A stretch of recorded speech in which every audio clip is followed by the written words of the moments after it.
Welcome to the DDI podcast, where we're on a mission to debunk and demystify the misconceptions surrounding the digital infrastructure sector and share the incredible stories of the people and the businesses transforming life as we know it through tech. I first met my guest today at one of the sector's key events, and through a joint love of podcasting, early talent, and getting to know people, we quickly realized we had a lot in common. He began his career as an M&E consultant in the building services sector and has spent the majority of his working life placing highly skilled candidates in roles across the digital infrastructure industry.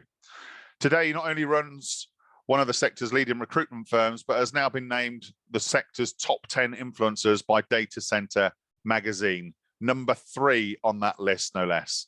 I'm delighted to welcome Andy Davis, Director of DataX Connect and the host of the Inside Data Center podcast, as my guest for a discussion on the data center PR problem and what we can do to solve one of the sector's biggest issues, the talent challenge. Andy, I don't think I need to introduce yourself. Everybody knows your name these days, and for the right reasons, which is only a good thing, of course. But for our listeners here, can you give us a quick intro and tell us about your double life as an influencer and head of one of the industry's leading recruitment companies?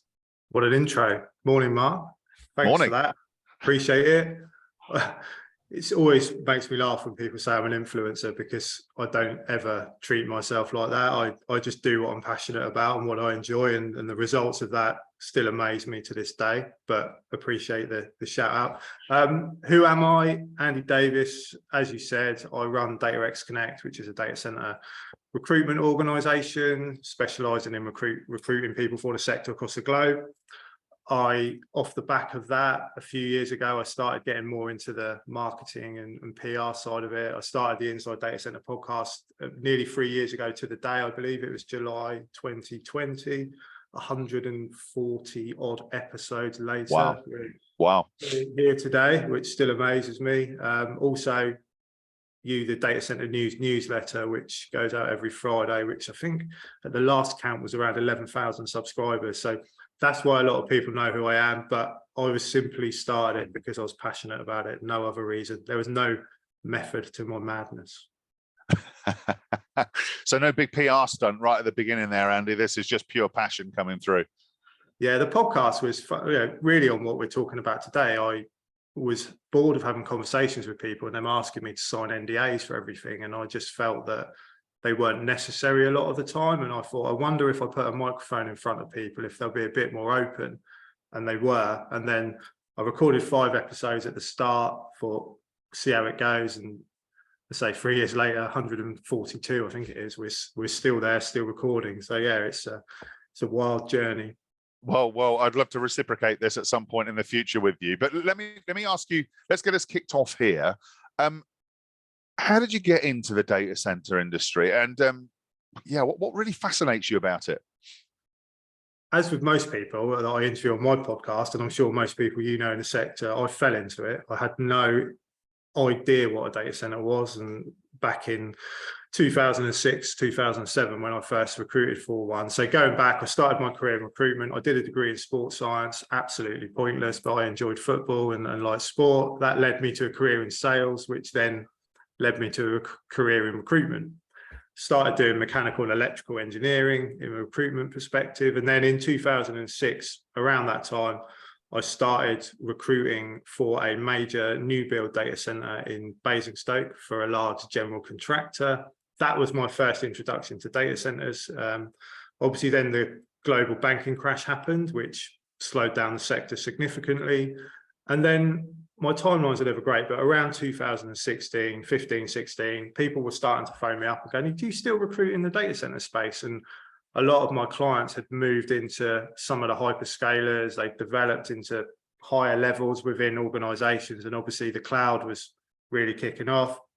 Everybody was started looking for people. And that is how I really got back into it. And that's when it became a full-time job. All I do now is data centers, and that's probably been for the last sort of 7 or 8 years. Prior to that, it was more of a cross-sector recruitment space. And what I enjoy about it is I love the people.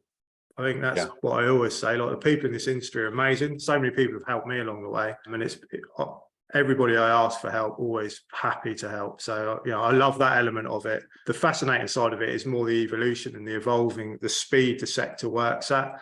A lot of other industries that you can recruit for are quite static. You're kind of doing the same thing over and over again. This sector evolves so quickly. It's an exciting place to recruit, and it's just an exciting sector to work in. You never know what's coming next. So, Andy, I've picked something out there that I didn't know about you, was your sports science and football. And I think what you have highlighted is that careers can take many twists and turns, and pivoting from one thing to the other actually, whilst can be quite daunting for some people, actually launches you into something that you probably, and I use this phrase a lot with some of my early careers, you don't know what you don't know at the start of it, right? No, exactly. Yeah, sports science came about. I was quite a decent footballer when I was younger and didn't want to get a job after college, and got scholarship opportunities at universities and thought, why not do it? But you quickly realize in a degree like that, and this is again what I say to people, that the careers in that small world, especially at that point, this is 23 years ago, were very limited. The sports science was not a big thing back then. It's obviously huge now, but the careers were fairly limited, the earnings are fairly limited, and a lot of people that were on my degree course ended up in sales. And that, I think, is quite heavily linked to the sport element, where you'll know from your sport as well that a lot of us, we're very competitive, we're resilient, we've been through the mill quite a bit if you're good at sport, and that, from a sales piece, is really important. And you like winning, Andy, don't you? Well, that's it. I do like winning, and sadly what I've created there is 3 young children that also like winning, so we have a very competitive household. Well, maybe we'll dig into that another time in terms of your competitiveness and who sits on that rostrum. But I guess let me just take us on maybe a little step further then, because you started to talk about things that fascinate you about the industry. There's always challenges, no matter what industry any of us work in, whether it's, to your point earlier around sport or manufacturing, data centers. What do you see as the top 3 affecting this industry in particular in data centers? Where I took this when I read this question was kind of what are people talking to me about at the moment? I always think I'm really lucky that I sit in the middle of so many different companies and hear so many different viewpoints. The main 3 at the moment are supply chain still remains a significant challenge. It's definitely getting easier, but it's still top of a lot of people's list. From a construction perspective, from a build, keep up with the scale, the capacity demand, it's a big challenge to actually secure whatever it is they're trying to secure at the right time, in the right place, etc. But it's definitely getting easier. That's one of them. Sustainability, you can't not talk about it. It's top of everybody's list. I think sustainability is too broad a term. It goes down so many different angles and avenues, but whether it's power, water, whatever it is, it's top of pretty much everybody's list, I think, at the moment. And my 3rd one would, for obvious reasons, be talent. If we don't have the people, we can't keep up with the demand. And if we can't keep up with the demand, the sector's going to stagnate. So it's a key challenge. And it does come up not just in my day job, but in the recruitment, in the podcast world as well, as one of the top challenges that most CEOs are really scratching their head at the moment, as how can we solve it?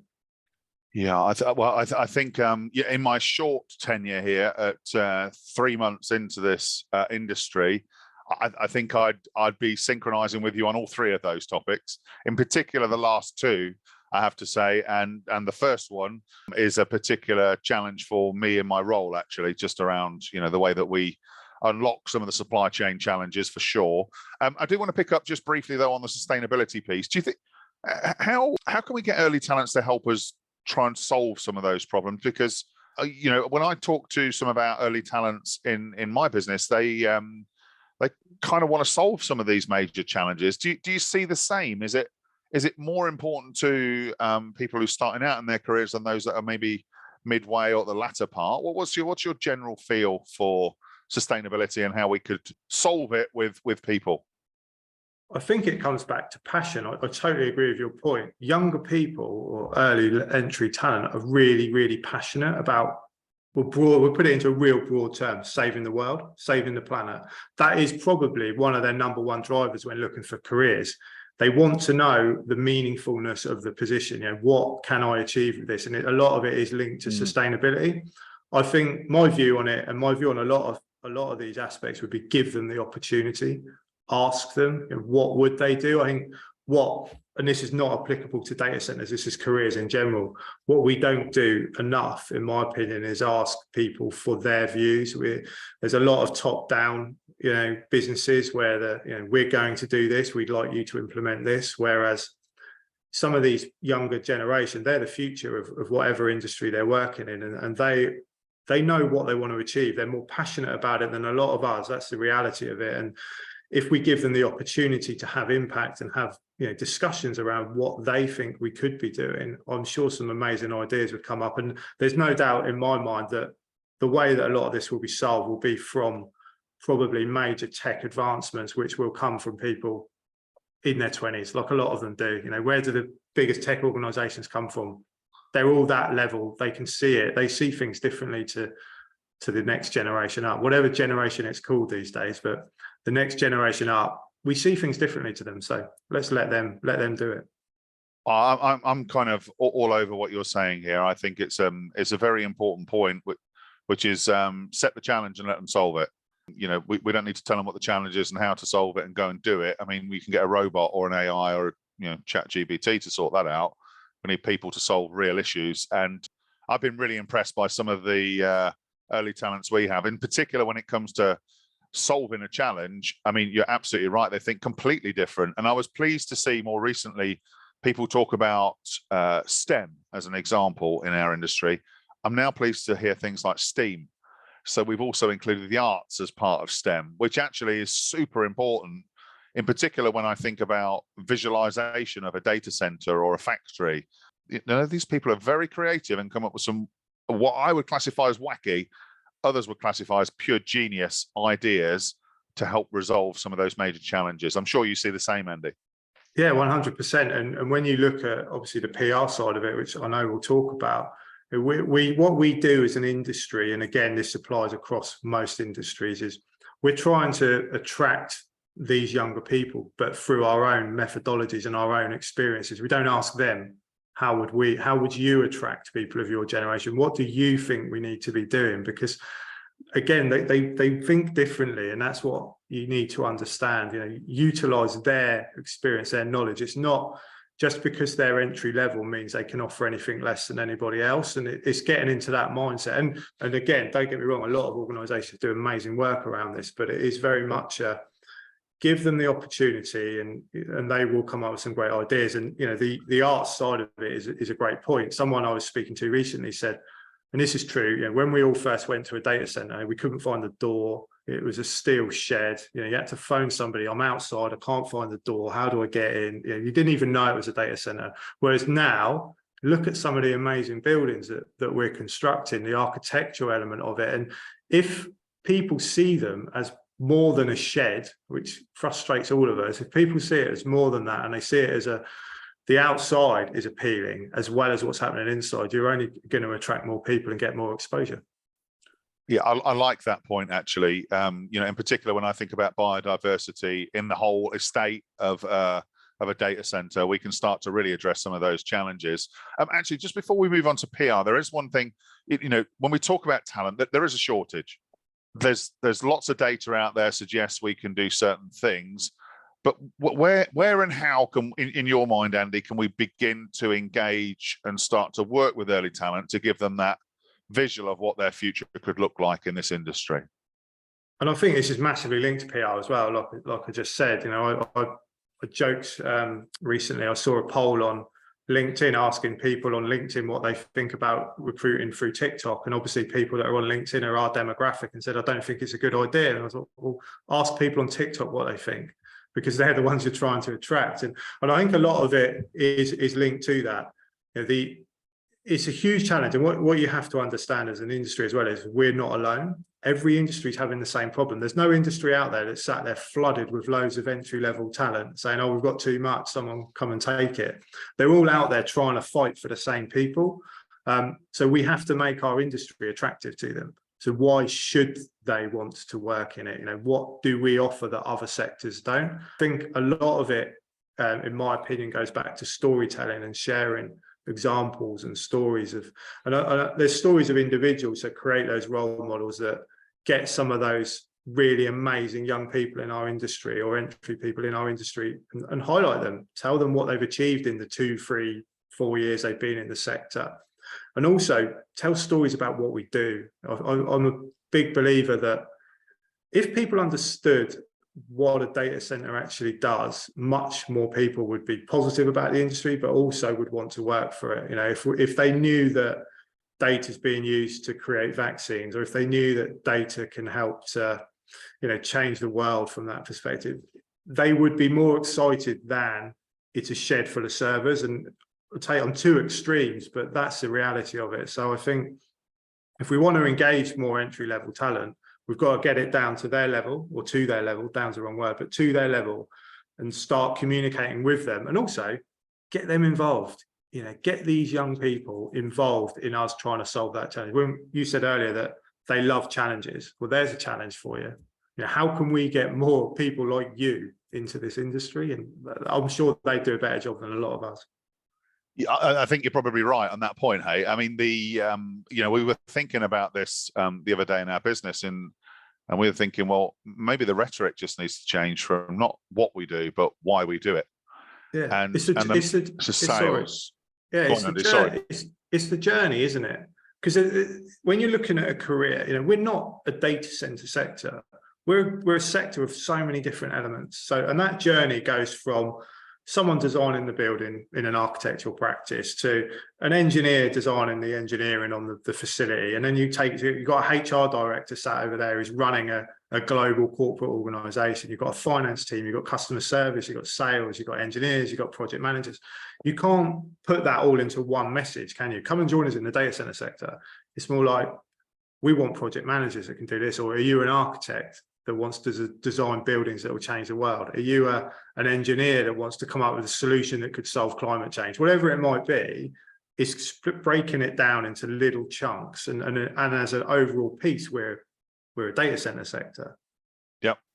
Yeah, and that's the debunk, isn't it? And Apple did a great job at this, didn't it? Ultimately, they were selling, well, at the time, awful computers, but they moved into a world where they were solving some of, or even creating things we didn't even know that were problems to help us go and buy the iPhone 1, 2, 3, 10, 14, whatever the number is now, Andy. So I'm completely with you on this. There is an opportunity for us to move our thinking. I think actually, perhaps it's not our thinking that we need. It's get a smart group of people on and ask them how they would do it, and what the wording and the art of selling this industry should be out to the wider audience.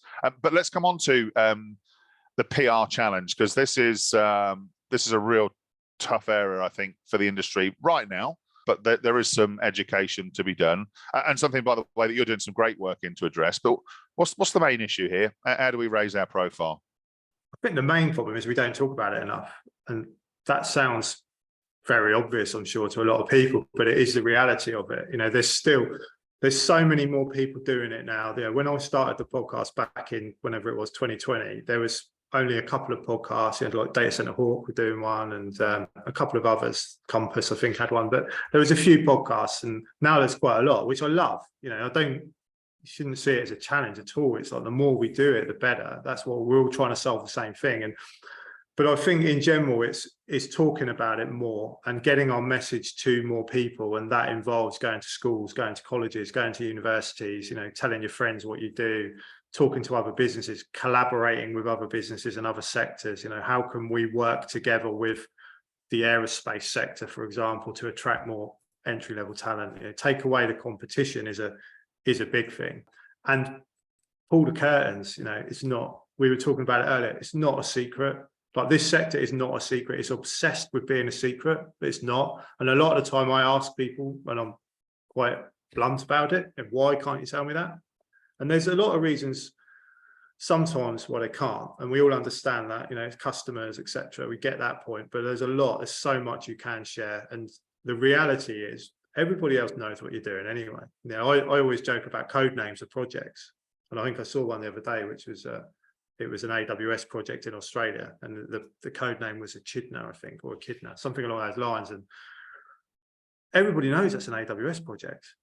Who's in the industry? So who are we trying to hide it from? That's what I don't understand. Like people outside the industry, they don't even see it. They don't care. It's people in the industry that's a code. So I think demystifying it as a whole helps from a PR perspective, because if we can talk more, if we can share more, again, like we were saying earlier, if you can go into a data center and record it and have a video of it and share that, it's only going to help attract more people and increase the PR. And then I guess the other point on PR is the negative PR, isn't it? How can we compete with negative PR? The only way you can compete is you're ahead of them. You've got to be sharing your story before you're reacting to someone else's story.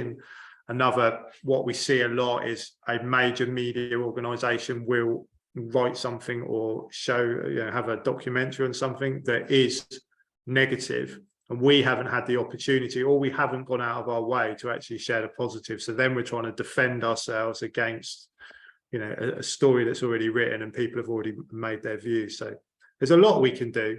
We just need, but my real simple view is talk about it more, share more.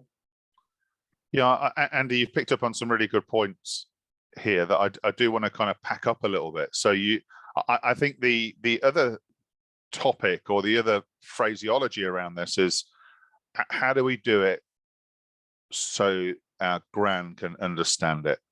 So make it really easy, hey, for people, not in our industry, but for those outside. So if you said, well, data centers are pivotal to banking, to shopping, to online gaming, to your Netflix, to your Facebook, to your Twitter, if you demystify all that with those brands wrapped around it, then perhaps people would understand, oh, right, okay, well, so now I'm bought in, but what are you going to do about sustainability? How are you going to be more efficient? How are you going to, drive the world to better sustainability? Well, you can't do that without data, actually. So the minute we get data, then we can start to kind of decarbonize the whole infrastructure, network, everything else. And also, I've been thinking more broadly about how do we help, this industry procure its power by the use of, some of the offers that we have around PPAs as an example. But, I think if we think broad, we can really start to attack this both in industry and the PR targeting outside, make it really simple so people synchronize with it and get it the minute you start opening your mouth talking about data centers. Yeah, 100%. I totally agree with that point. And that's something I've tried to do as well, because I always say, I'm not technical, so I do have to ask questions that maybe some other people don't, and I think that helps simplify some terms. But I recorded a podcast recently with I think it's Jörg van Vliet from Agnostic, and he said something which I thought was really valuable on this piece around, if people knew what was happening inside the data center, they would be less wary of it being built in their backyard, so to speak. So if they knew that data center was working to try and produce a cure for cancer, you wouldn't mind. But if that data center was for TikTok or another social media platform, you probably would mind. So the messaging around what that facility does is quite important. And that point kind of made me think, like, do we need to be a bit clearer about maybe who the customers are or what is actually happening in that facility when it is in an environment which is going to create public concern? If this facility is in, let's pick the Nordics, and in the absolute middle of nowhere, let's be honest, nobody's really going to be that concerned. But if that facility is, in central Oslo, it's going to get some questions asked. So I think understanding that point from the outside in is important as well. And I say another conversation I had recently was around the protesters you're getting at some of the events now in the data center sector, and somebody went out their way to actually talk to the protesters and find out what their problem was. And it was exactly what you just said. It was a lack of understanding of what the facility is. It's just to a lot of people, it's just a big building, uses a lot of water and uses all their power, and they're not going to have any power in the evening. That's the main concern. But again, it's messaging. If they understand what we're trying to do or what we're doing, they won't be as concerned as they are right now. Yeah, I think it's a great point. I love the point around data being used to solve some major challenges, whether in healthcare or what. And then actually, I was just thinking, as you were mentioning that, I was thinking, well, actually, that's in the eye of the beholder as well, because the ultimate end user, you got 4 million kids who are on TikTok every day, and that building is used for TikTok, they're going to be really interested that keeps up and running now. So it's just it could lie in the eye of the beholder, I guess, is what I wanted to say just there. I guess a couple of final points here. What advice can we give, or what would you give to those beginning their career in this industry? I want to say in tech, actually, but actually, from what you said earlier, you're absolutely right. This is about the sector, not necessarily technology. I think I look at career advice as quite broad as well. I'm lucky. I go into schools. I get to talk to kids that are 13, 14, 15, and I say this a lot. If you don't do it, honestly, go and do it. You'll get so much reward from doing it. I think be curious is a bit of advice that a lot of people give me on the pod, and it's something I'm 100% in. If you're interested in it, find out more about it. Look into it, do your research, talk to people.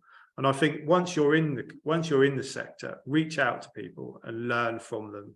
Because one thing I know, that if I've got a question that I don't understand, I can pick the phone up to so many people who will happily help me. And they're not doing that just because it's me. They're doing it because they want to help people. And I think that's underestimated in your career. A lot of us go into careers, we're in a little silo, we're in our organization, we're not necessarily learning from other companies, other people, etc. But find a mentor outside your business or reach out to people. There's so much you can do. And I've said this to organizations, and I've spoke to companies, and partner with other companies and get your people working with people from within your supply chain, or get them understanding how other businesses operate as well. Because when you're entry level, it's so valuable to learn the whole aspects. And I think the main point I've learned from the podcast is that some of the most successful people in this industry have had quite a multifaceted career.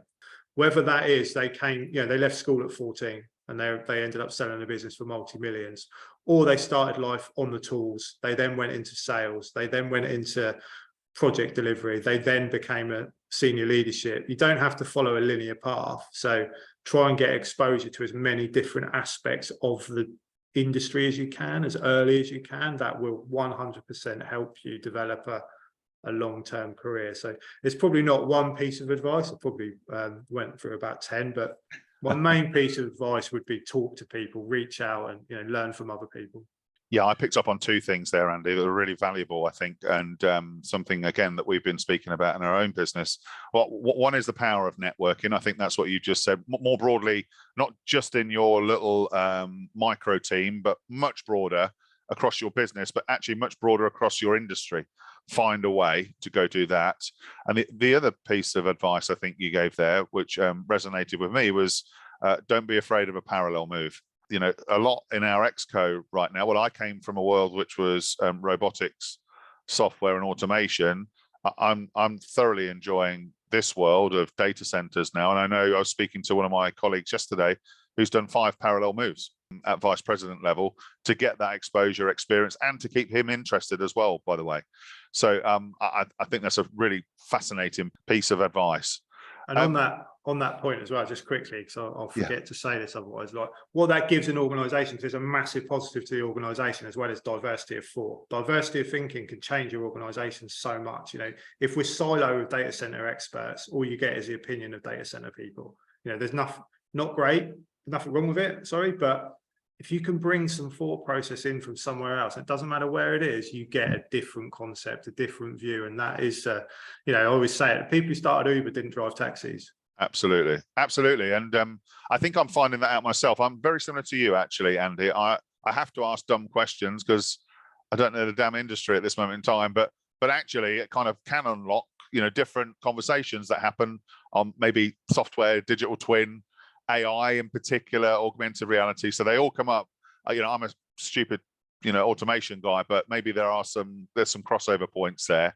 Hey, let's finish on a bit of future gazing. This is not my Mystic Meg moment, but what do you think the next period? Then what's the next disruptive force that you see in our world, and how do you think that'll affect people in general, and what we do as a business? I was pondering on this question and trying not to say the answer that I'm going to say, because I think it's quite obvious, but generative AI has to be the biggest change that's coming. I was trying to think of something else, because like many people, everybody's talking about it at the moment, and you think like literally everyone is talking about it. But when you get to understand it and you get to see the impact that this can have on every way of life, it's unbelievable. And I think at the moment people don't really understand what it's going to do and how it's going to impact our lives. And I did a podcast on it recently that I haven't released yet, and you can go down the rabbit hole and what it can do, and it's quite amazing. And I was talking about simple things like, when you look at attracting entry-level talent, one thing that really annoys me is a lot of our job descriptions are aimed at one demographic of person. So AI can now write, you could ask AI, you put your job description in AI and ask it to write it for a 5-year-old and it will do it. So ask it to write it for an 18-year-old that lives in New York. If that's who you're trying to attract, it can do it. And there's so many ways it can go. It's obviously going to have a huge impact on the sector. It already is. A lot of the conversations I'm having with operators are around developing new sites simply for AI or quantum computing, HPC world. And those data centers are not going to be in the markets that you expect.